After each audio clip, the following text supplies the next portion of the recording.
Hey guys, thank you for joining me. It's your boy Brandon..therapist. I'm joined by my wife, Lauren, and today we're talking about 3 habits you can build as a couple for your nighttime routine.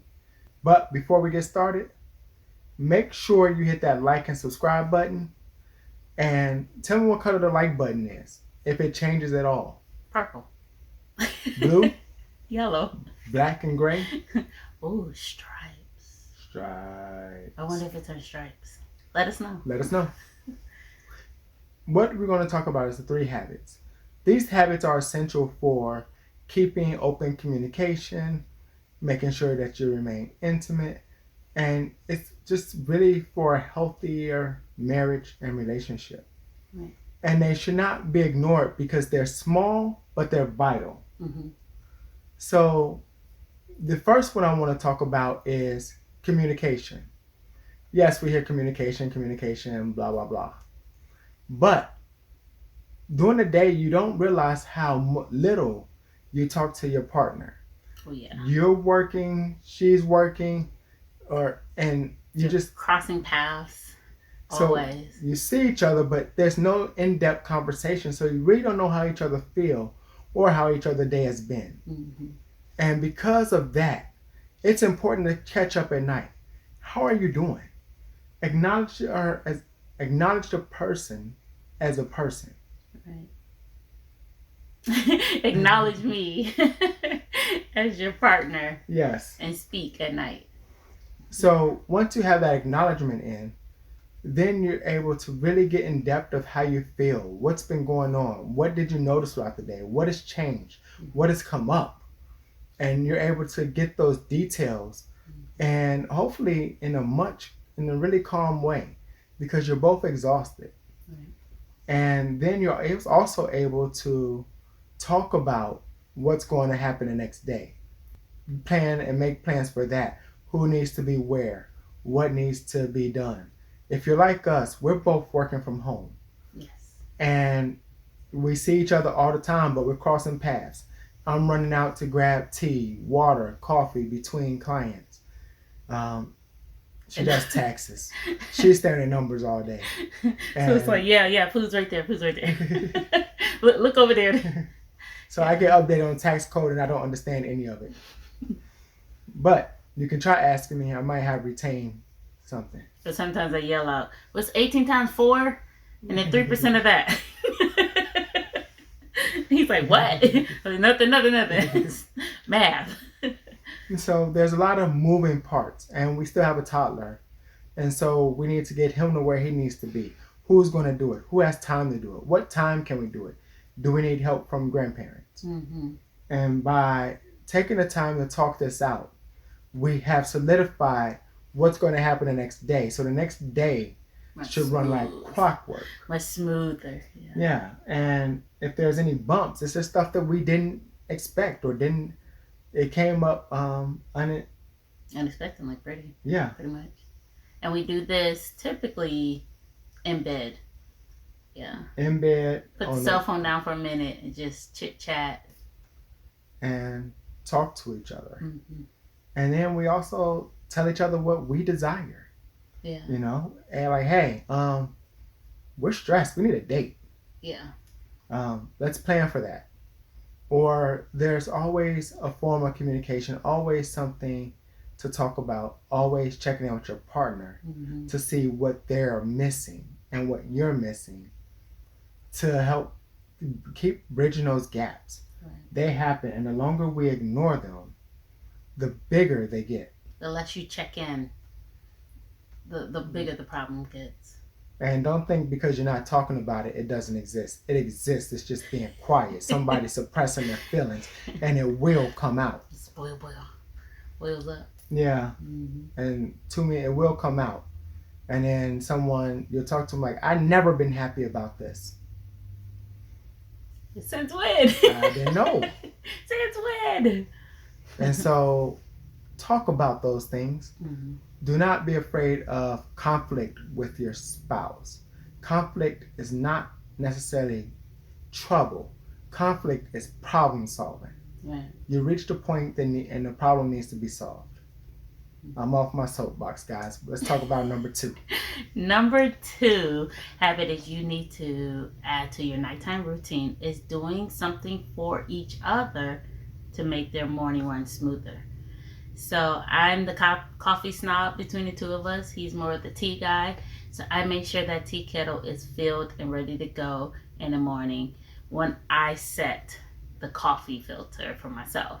That way I'm taking care of myself, but I'm also doing something for him. And that way he doesn't have to take the time to stop, fill it up, and make it come on. So then when in the morning I get up, I hit start my coffee, and then I also turn the kettle on for him so that he's one less thing for him to do. You know, I really appreciate that, right? I hope so. It's like 2 seconds worth of work, but I think it shows a mountain worth of respect and love. It does. For him. So find something that you can do for your partner for the next morning and build that into your daily routine. And then they will do something for you.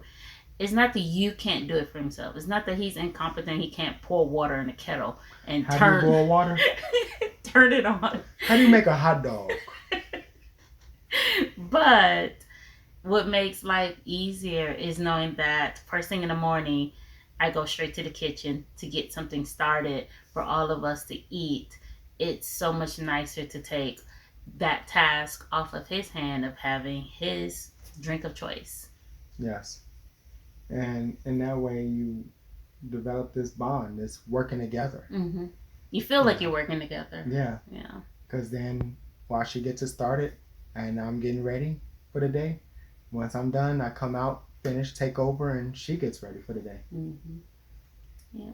So find something to make each other lives easier for the morning, and do that as number 2 for your nighttime routine. So that brings us to what? Number 3? 3. 3? 3. Oh, number 3, guys. Touch. So many people are lacking intimacy. And that lack of intimacy is easily forgotten. It's the most forgotten part of marriage until someone becomes angry over it and don't feel appreciated or start to feel self-conscious because of the lack of intimacy. And this isn't always sex. You know, today my wife has on lipstick. She doesn't wear lipstick all the time, but she looks gorgeous, just like she does every day, with or without it. Thank you. You're welcome. And so taking time to really acknowledge the person and touching them, letting them know that you just letting her know that I'm still here for her and I still think she is as gorgeous as the day that we met. And throughout life, especially if your marriage or relationship has been really long, there's been ebbs and flows. Mm-hmm. Like I said, when I met her, I think I said I was 280, but I may have been like really 320 pounds. 300. Yes, 280 pounds, but I was probably 320. If I want to be honest with myself. And, you know, I've gained weight, I lost weight, I gained weight, now I lost weight. And so, you know, it's a whole different feeling. It's a different need. And basically, the weight change, while I'm healthier, it's different. It's not the person she married. And so we can't lose fact or worry about the changes that we make physically throughout our marriage, but we can always tell each other we appreciate each other because I love her just as she loves me for more than our body type. You know, if you really want to be honest, I love her because of her brain. It never shuts off. You know, it's just what I'm saying, guys, is don't forget how important it is to acknowledge your partner and let them know how you feel about them and that they're still the apple of your eye. What about silent intimacy? Yes, good old fashioned kiss. I can't believe how many people go to bed at night without a Giving simple each other a hug or kiss. hug or kiss. It's such a simple intimacy intimate thing to do is to just Yes. give a simple hug and kiss to each other. It doesn't have to be in the bedroom, especially if you guys go to bed at different times, but just acknowledging, hey, my day is ending, hug or kiss or both, and then you part and go to bed. That person um, will recognize that and understand that.